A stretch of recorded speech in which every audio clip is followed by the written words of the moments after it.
learn the craft of customer discovery. My recommendation would be to view it from the customer's perspective and to work backward from the outcome that the customer desires. Well, I know every entrepreneur that I ever talked to, they have an interesting story of how they overcame obstacles to become an entrepreneur. I'm sure you have very, very similar story.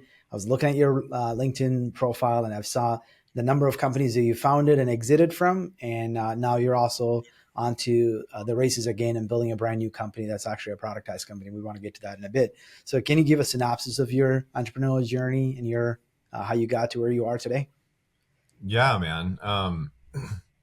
I think the short answer to how I got to where I am today is by not quitting, which is like this constant temptation when you're building businesses in the early stages. It's like quitting is always like this option that's sitting there, that's there for the taking at any given moment. And I was talking to somebody yesterday. I was like, it's kind of like being hungry in a room with like a big bucket of fried chicken just sitting there that you can smell all the time, and you're getting hungrier and hungrier and hungrier the more time that goes by. And like at any moment you could just like reach over and eat some of the delicious fried chicken or whatever. And the only way to not quit is to make a decision that you're just never going to quit, which seems like a really obvious statement, but I think it's true. That's the short answer to how I've gotten where I am today, is by not quitting. The more kind of step-by-step answer is I studied engineering in college. I worked as an aeronautical engineer for about a year up in DC doing engineering consulting for NASA. I was working at a company called Futron and mainly just took that job because I wanted to have a business card that said rocket scientist on it, which I got. So I did that for about a year and very quickly realized kind of wanted to do my own thing and run my own company. So narrowly avoided going to business school, started a company with a friend and grew that into a pretty solid B2B service business. So we were doing what we called strategic communication. So we did some brass tacks stuff around, branding, positioning, PR, and then we did a bunch of kind of more strategic communications if they were doing complex stuff with the government or whatever. So we grew that into a nice size agency based down here in Austin, where I'm from, and but customers all over. And over the years, kind of realized that the consulting business, kind of the agency model, is great for some people. It wasn't something that I really loved, kind of the constant cycle of client acquisition and scaling up for big client projects and all that. So ended up deciding to productize a single service, and that became a company called Hub Runner. And we grew that into it was a subscription style productized service business that was pretty successful. And in order to, we were basically like building and managing websites for people, for SMBs, dentists, lawyers, on a subscription basis. And it was a great business. And we ended up building some software internally to increase our operational efficiency, make it really easy for us to service, these hundreds of customers. And the software, kind of long story short, is the software basically enabled us to build an internal group of freelancers that we had vetted, that we could kind of offer work to automatically. They could claim it kind of Uber style, the way a driver would claim a ride. And then they would do whatever needed to be done for the customer. It would give them temporary authentication into the website to do whatever. It would track their time. It would automatically pay them. And it just was this like incredible operational efficiency gain. And so I became enamored with like that transformation and decided to start a company to build external customer facing software to try to deliver that same tool set to other companies. And that was called Servable. So that was my first, I'm going to build kind of a capital P product and go to market, try to go to market. And that's around that time is when I started working with my current co-founder, Zach. We'd been friends for a long time. He was at a company called Retail Me Not, had been there through their IPO and was running part of their product team. And so we built Servable. We built this product. Technically, I think it would have been called a freelancer management system. There wasn't really anything in the market at the time like that. Um, could not really figure out how to get it to market. I think had we known then what we know now about customer discovery and go to market and all that, we would have been successful with it. I mean, we were doing decent revenue, but we just could not figure out how to grow it really. And so we ended up pivoting that product into, well, so a lot of our customers that were using that product were event businesses, because a lot of event businesses use freelance labor. And so they were managing and paying their workers through that software. So we pivoted and decided to build a product with kind of that supply side, the worker first. And that became a product called Jolly that was a market network. So think like LinkedIn for people who don't use LinkedIn meets like a recruiting kind of talent marketplace. And that grew pretty fast. So we were, growing on the supply side, 3, 4, 5,000 people a week signing up. We got into the Techstars accelerators. We went through Techstars Austin during that was like the very beginning of 2020. So you can probably see where this is going if you remember when COVID started. So during Techstars, we shipped basically the whole demand side of that product. So businesses could have profiles and they could pay a subscription. It was kind of like a zero commission marketplace. So we weren't taking a cut of anyone's earnings.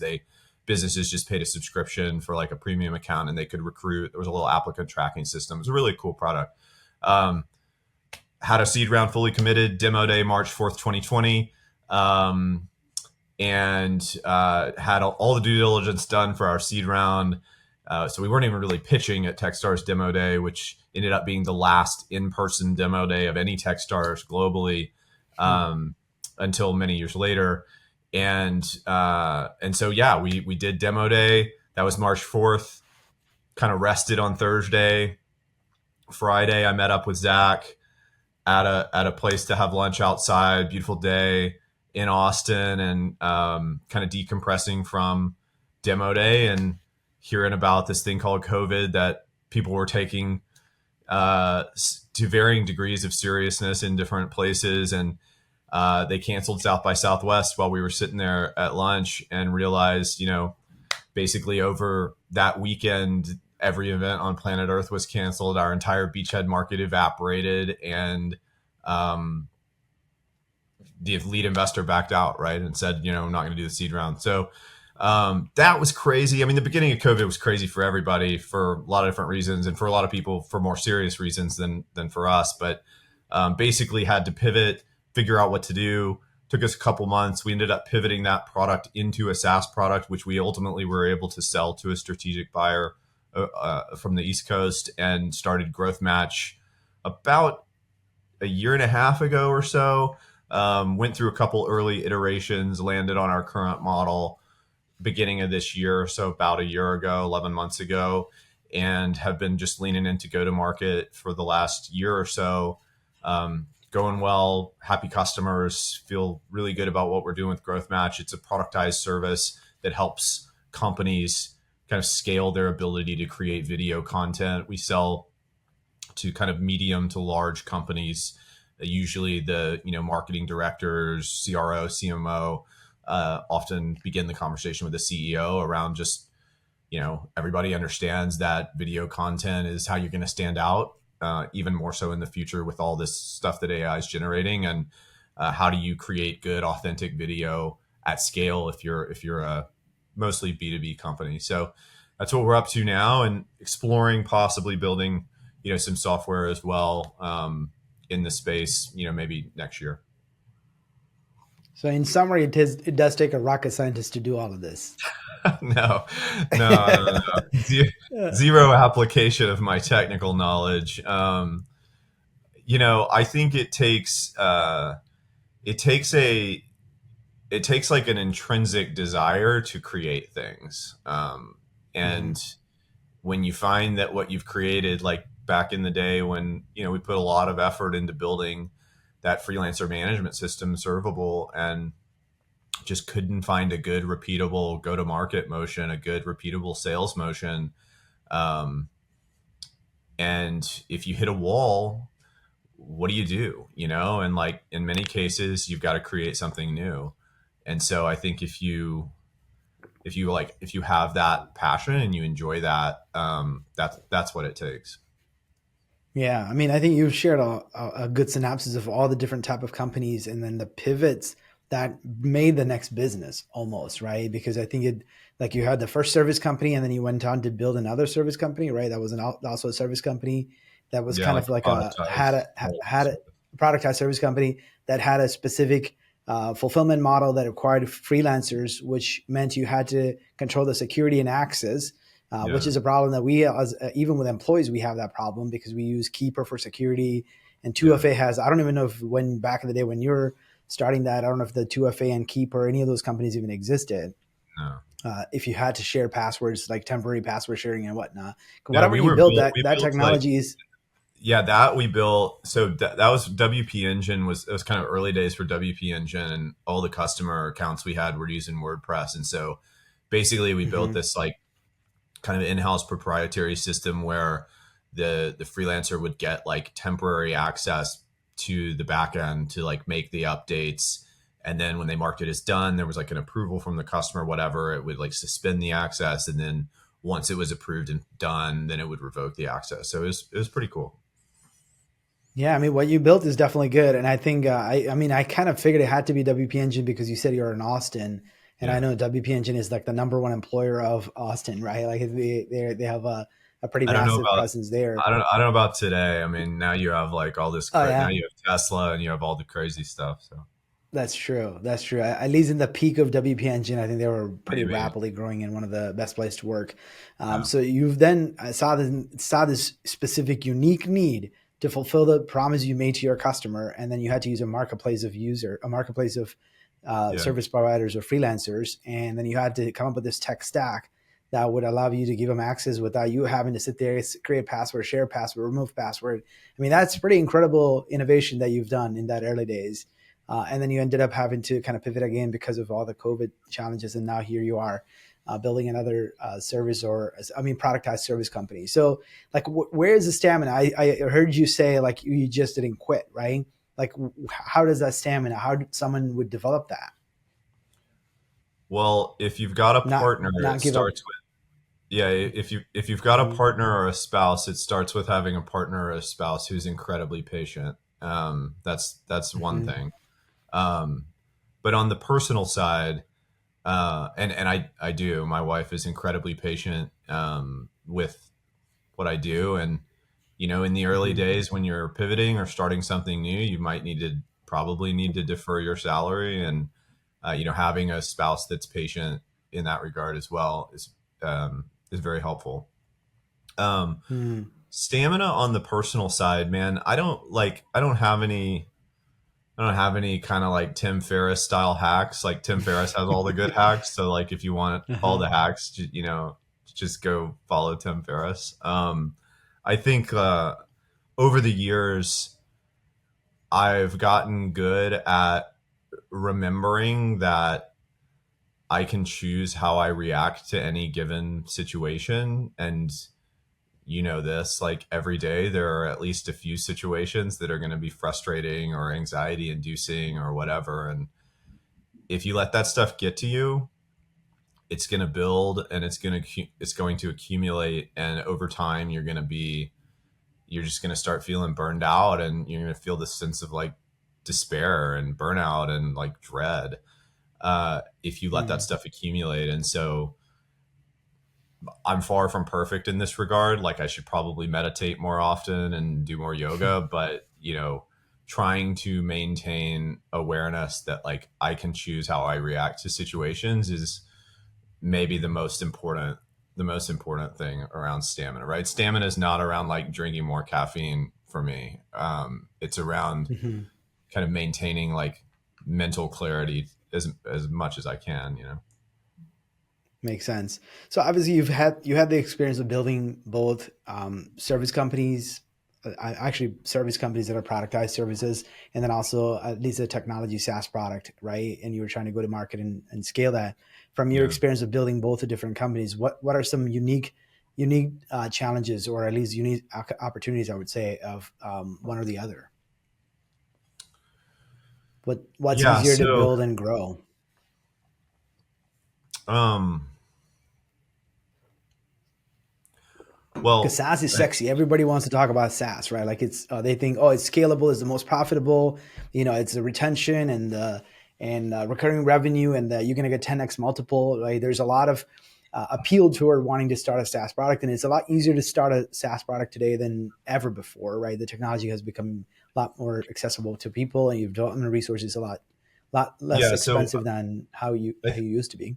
I think like which is easier is subjective and also it's Mm-hmm. contextual. So like, if you have the ability, the connections, the network to raise financing, or if you've got Mm-hmm. the savings to self fund for a while, um, then putting a bunch of money in the bank and focusing on building a software product like eliminates a lot of different types of stress and anxiety. Um, Mm-hmm. I think this is pretty risky, and like looking back at the times when we've done that, we've fallen prey to many of like the risks. Namely, like you're almost guaranteed to build the wrong thing out of the gate unless Mm-hmm. you are really good with customer discovery. Um, Mm-hmm. and building the wrong thing out of the gates is really expensive and wastes a lot of time. So, in a certain sense, it's easy because you can focus on building product and you don't need to focus on some other things like go to market, customer acquisition right out of the gates. So, it's easy in that respect. But I think it's Mm-hmm. very, very difficult, and the vast majority of people end up building the wrong thing or substantially the wrong thing out of the gates. So if you contrast that with starting with a service or a productized service, um, one of the things that's difficult about doing that is you need to sell from the beginning. You also have to figure out what your productized service is going to be. um, Mm-hmm. but one of the reasons I like this approach is because it puts you have to do customer discovery to figure that out in the beginning, right? You can't just say I've got a product idea, these are going to be the features we're going to start building, and then we're going to go talk to customers, then we're going to go sell later. You can't do that, because you're trying to Mm-hmm. sell a productized service. So you've got to go have those customer conversations right out of the gate, and I think this is a huge advantage. And so doing a productized service, you're uh, like I was talking to a guy yesterday who's early stage, and he's built this product for like it's like a prop tech product for the real estate industry. And he's like, we've Mm-hmm. got like 200 users. None of them are paying yet, but like they're using the product. What do you think about that? Like, what do you think about this approach? And I told him I think this is a really risky approach, because when Mm-hmm. you have a bunch of users that aren't paying you, you don't know who to listen to. You don't know whose feedback to pay attention to. If they're asking you for features or changes to the product, you don't know which ones are truly your customer, i.e., like Mm-hmm. the type of person who's actually going to pay you to solve the problem that your product solves. And this can be really challenging. This is really challenging for early stage companies because they don't know what features to prioritize, and you're always getting 1,000 requests and all that kind of stuff. So not only is it confusing on the product side, but you also aren't really tightening up your go-to-market messaging because you don't know, who to listen to. Um, so with a productized service approach, or just a custom service approach, but I like to, I prefer to start with a productized service. Is it forces you to like solve a lot of the tough challenges up front. You can't kick the can down the road on figuring out how to Mm-hmm. sell to a customer, figuring out at least order of magnitude what price this type of customer is going to be willing to pay to solve the problem that you're going to solve, right? And I believe like largely, at least in the early days, most customers don't really care how you solve their problem. They just want their problem solved. And they don't really care how the sausage is made. They don't care if it's a software product or, a group of people doing some things manually. And so it helps you kind of delay doing unnecessary product work and instead up front solve some of these tougher challenge that frankly many software companies never figure out and thus die, which is who exactly is the customer and how much are they going to be willing to pay and what sort of payment model do they prefer. And figuring all that stuff out up front, which you have to do with a productized service, puts you in a Mm-hmm. much better position. Like that's what we're doing with Growth Match right now. And we may find that there's not, a good opportunity to build a software in the space that we're in. Um, and that's okay because we built a great business along the way. Um, but I do think it's also the fastest way to know if there's a great software opportunity because you're in there with the customer and you're solving their problems and you're getting their feedback on what that experience is like. Mm-hmm. So when you say productized service, right? Like hear this concept all the time, and a lot of times people misunderstand it as if it's like packages that people just see it off of a website or a price sheet, and then they Yeah. just choose because it comes with the A, B, or C, whichever option you choose, right? Good, better, best. Yeah. But how is it different from just like packaged option versus an actual truly productized service that solves for a Yeah. customer problem? Yeah, so I think the best lens for this is from the customer perspective and from the internal perspective. And there's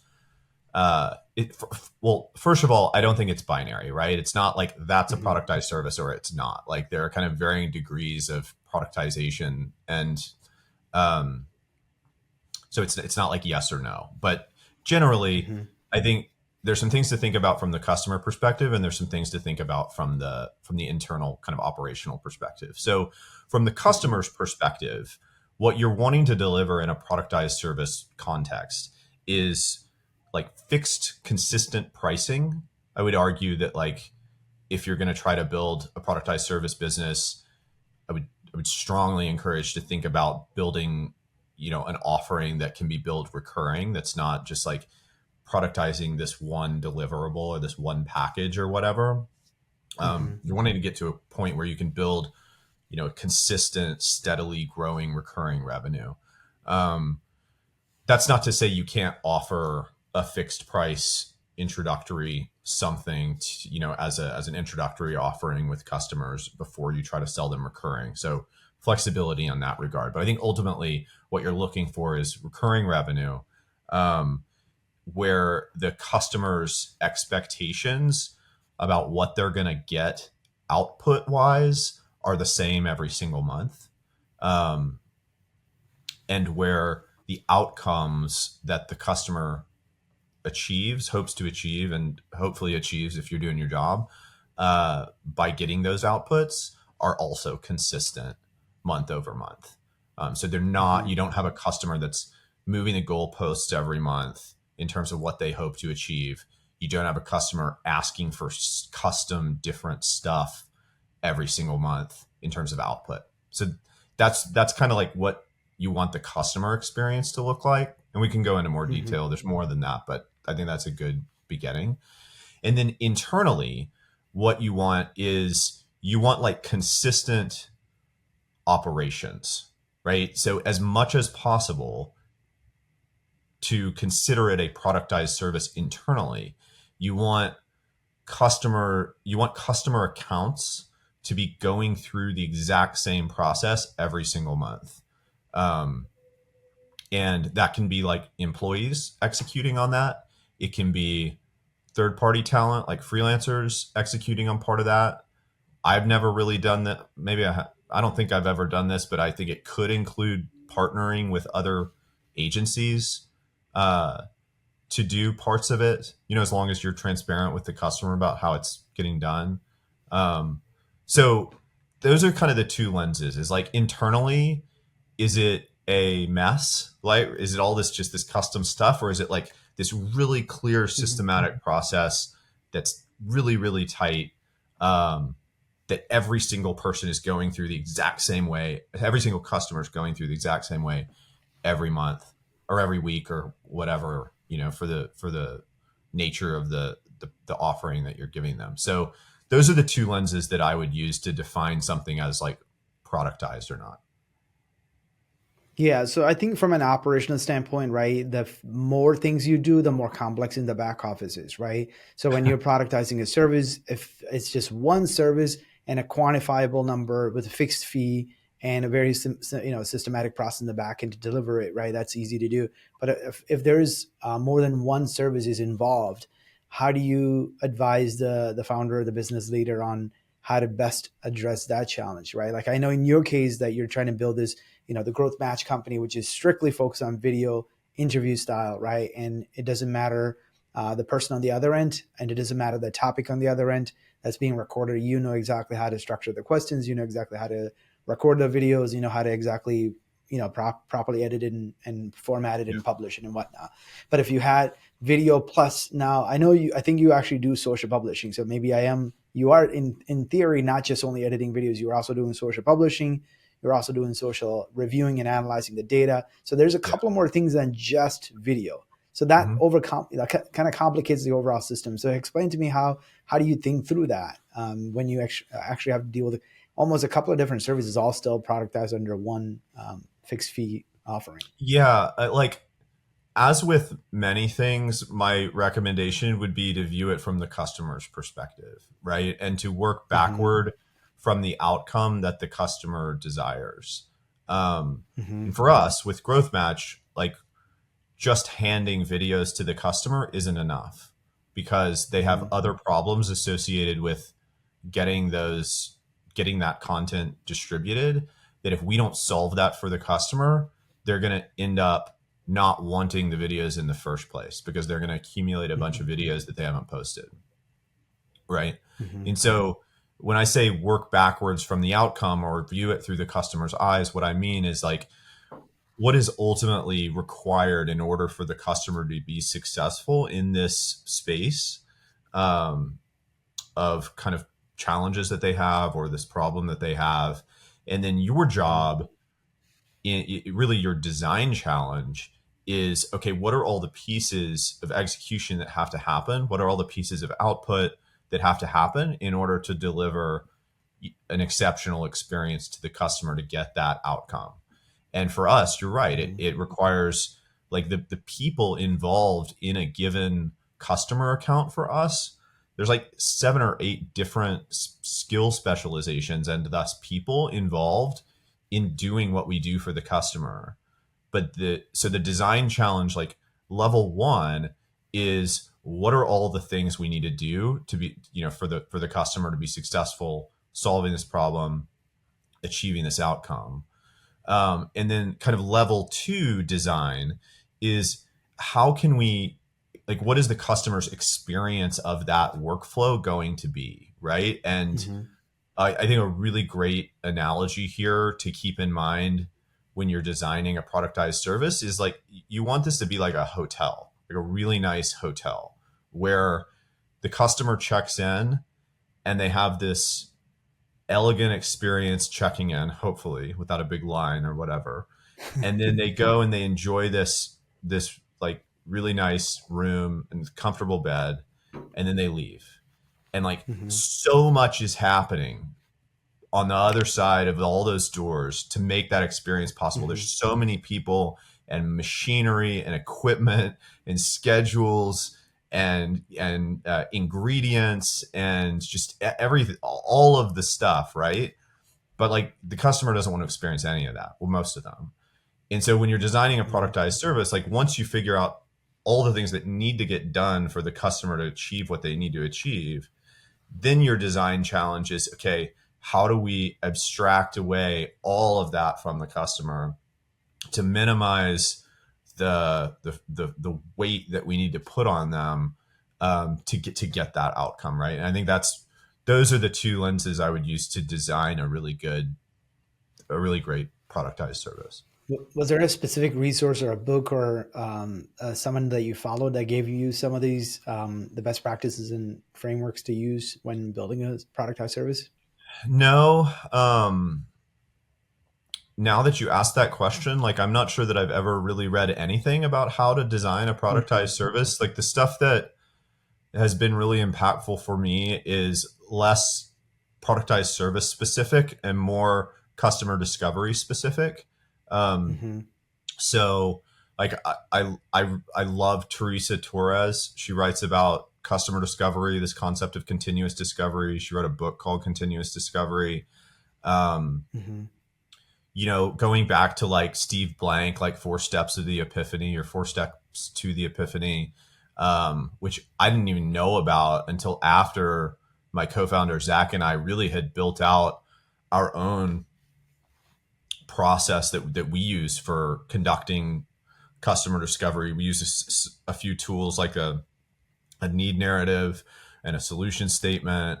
There's a really great book on kind of pricing research called Monetizing Innovation that I highly recommend, that's around designing pricing in parallel with designing your feature set, Mm-hmm. so that you make sure you're designing something that customers, will have a willingness to pay for. So those are a few books that I think, like, it doesn't really matter what you're trying to create. If you're trying to create a SaaS product or a productized service or a physical product or whatever, those are a few books that are really, really helpful. Yeah, certainly some good resources, and I'll make sure that our team put that in the show notes. Obviously, you're building a video as a service company, right? You're offering video and social content. So I'm sure with the trend that we're seeing with a lot of AI and AI enabling people to create a ton of content, and there's a proliferation of content, right? Like we're living in a time there's surplus of content everywhere you turn. Everybody's a subject matter expert, putting out a ton of information. So, from your perspective, what do you see as the future of leveraging content to reach your target customers and winning new business? I think it starts with just being human, which maybe is obvious in an age where more and more content, certainly an overwhelming volume of content, is being created by non-humans.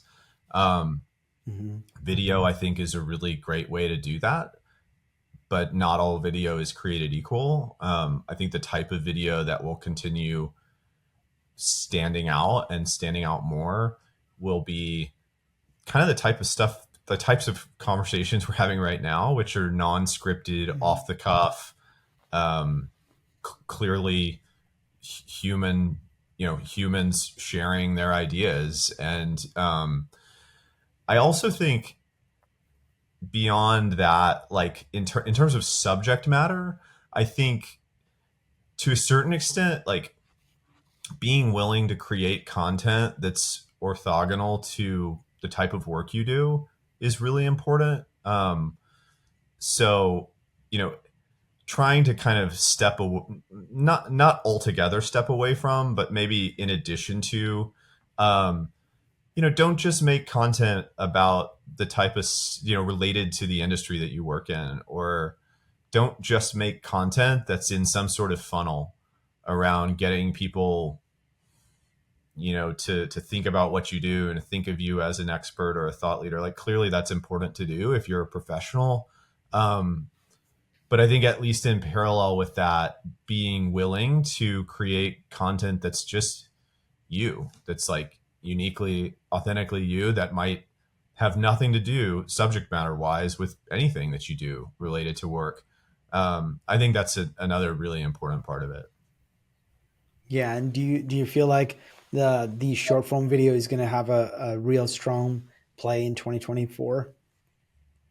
I think so. I mean, I hope so. I will say this, like, I think it's kind of a false question of like, is video gonna, dominate versus text posts or something? Like, clearly video is great. It's engaging. It's a Mm-hmm. great type of content to make. Like, that's what we do with Growth Match. So, like, I obviously believe that. But I think, Mm-hmm. look, like, if you don't have the resources to make video, um, or for whatever reason you decide not to, like, I think you can stand out with text content too, as long as you know, it's analogous to the same type of authenticity I was just describing in the context of video, right? It's like, it's pretty Mm-hmm. obvious when somebody writes a post that's like clearly just them dropping a post versus Mm-hmm. somebody that's writing this like well crafted, hey, I'm going to sit down and like write this precise social media post. You know what I mean? And like, there's a place Mm-hmm. for both, but I think, you know, that's how an individual or a brand can stand out regardless of format, is Mm-hmm. just like being real, for lack of a better word. You know what I mean? Yeah, and I think people do overcomplicate and overthink, right? Just the phrases and the structure and all of those things that goes into posting. And there's definitely some mechanics and science involved in how you structure the opening and the hooks and call to actions and Yeah. all of those things. But that actually could be paralyzing people from actually even getting started, right? And doing some content creation. And I think that's also something that people just need to stop over calculating everything and just start creating content, right? And like you said, Yeah. it's I not think all it's about like, your business or your industry. yeah, it's like, it's like one part experiment mindset and one part like the constant challenge that any entrepreneur faces of like holding conflicting truths as both true at the same time, where like Mm-hmm. it's both low stakes and high stakes, right? So like thinking about social as like, yes, potentially really high stakes, but also like any given post that you post on social media is not necessarily like a super high stakes thing. And so you have to like hold those two things as simultaneously true. It's like this is really no big deal, but this could be a big deal, right? And so Mm-hmm. like I think that if you can do that, then it enables you, or you're more likely to just say, look, let's just get in here and start doing this. You know, whether Mm-hmm. it's I'm going to be personally posting or the company needs to be posting, you know, let's not overthink it. Let's get some stuff going out. And that relates to my other kind of mindset shift around it's an experiment, right? Like Mm-hmm. any given piece of content you create is an experiment, and creating content in general is an experiment. And I Mm-hmm. think that's a healthy way to think about it. Is we're going to try different stuff and we're going to see what works, and and that an experiment mindset is helpful in any regard, not just creating content. But Yeah. I think those And two all. hopefully if our audience are a little bit more forgiving and don't just cancel you out, right? Just because you've had said something that may not be Yeah, agreeable look, in I some mean, sense, like right? Like I think clearly there's some lines that you don't want to step over, right? yeah. It's that like we probably don't need to get into like what those lines are, but like, and maybe people have different opinions about what the lines are, but like I will say this, like a line for me is like, I think if you're too focused on optimizing a specific metric, you can get tempted to do things that maybe like ultimately you'll decide you shouldn't do. Like Hmm. if you decide, for example, to optimize for engagement, like I want maximum comments or likes or something on my content, then what might happen, right? Well, like you might be tempted to create content that's like slightly controversial, right? Because like controversial content is more likely to get people commenting on it, right? So like I think Hmm. being careful about what you're trying, like to what extent are you going to let metric optimization guide your actions versus thinking of it as a more qualitative organic effort. And again, like there's once again like conflicting truths you have to hold in parallel, right? Like, oh, we want to take a Hmm. quantitative approach here, but like we don't want to be too quantitative about how we're Hmm. how our approach is being changed. So both are Definitely important. some tension. Yeah, there's some right balancing and tension. Obviously, we can talk about a lot of different things, and I just didn't realize how fast the time has gone. So, knowing what you know today, what advice would you give the younger Shelby? Oh man, I mean, we could go on all day about this.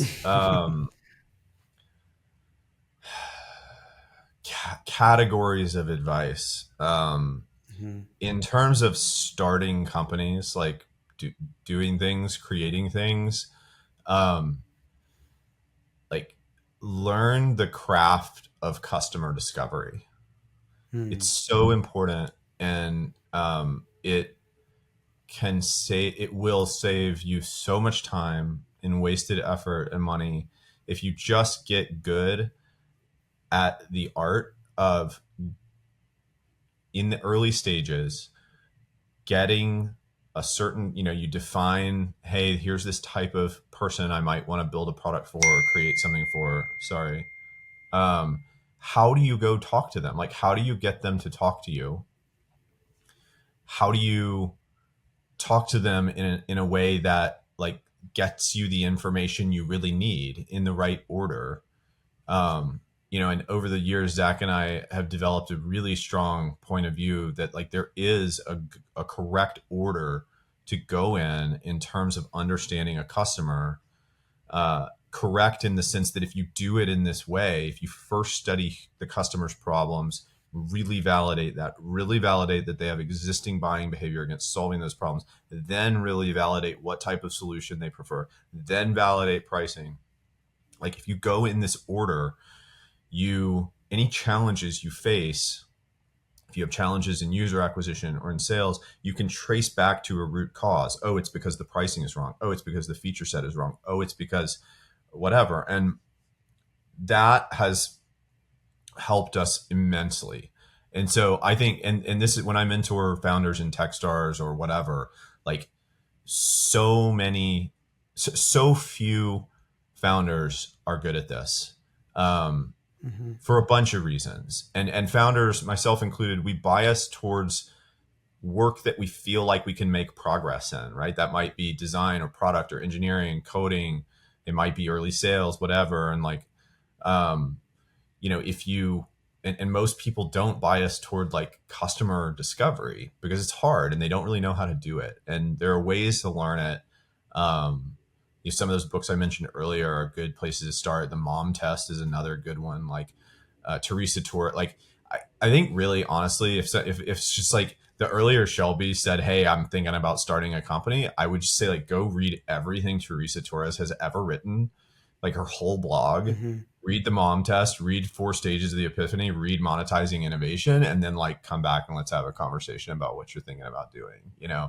Mm-hmm. So that's one. Two, gosh, on the personal side, I mean, just when I started my first company, I didn't take care of myself like health wise, and I didn't understand that practice that I was describing earlier around just mindfulness. And like The Power of Now is just a great book that like is a good entry point to like what does it mean to be mindful and to like choose your reaction to things. And I think if I'd read that many years ago, then I would have had a shorter period of feeling like a really stressed out entrepreneur and a longer period of feeling like, look, I can make this work or whatever. So those are two bits of advice.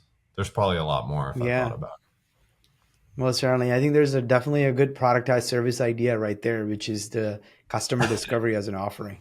Somebody should go build We've it. thought we've thought about it, and we did actually some like 2-3 years ago some initial discovery in that space. And the problem is that the people who need it won't pay for it. And Mm-hmm. like it's a perfect kind of meta example of why you need to do customer discovery. And the pitfall that I was just describing earlier is like when you go out and you study a customer, the tool we use for that is a need narrative. We actually broke the Mm-hmm. need narrative into two different tools. One that we should probably rename. It's called a persona, but it's not like a marketing persona. It's like a precursor to a need narrative. And then the second one we call a need narrative. Mm-hmm. We put these on our website, by the way, Mm. for people to download. And it's just the tools that we use internally for discovery. But when you do this, like Mm-hmm. you use a need narrative to validate a customer. Um, the like A plus effort from that process of having customer conversations, iterating on your need narrative, having more customer conversations, iterating again. Like at a minimum, what you should have when you do that what a need narrative should be after several rounds of customer interviews is a statement of reality. It's a factual statement of like, if somebody meets these criteria, like they have this role at this type of company and they're this, whatever it is, age in this location, whatever, then they're going to agree that this statement about them is true. And the statement is like, these are Mm-hmm. their problems. These are the outcomes they desire. Like these are the existing solutions they use to try to solve these problems. And so like, that's what you'll have at a minimum is a statement of Mm-hmm. reality. But you will know if you should proceed with like, oh, we should keep going. Like we should seriously consider building a product here.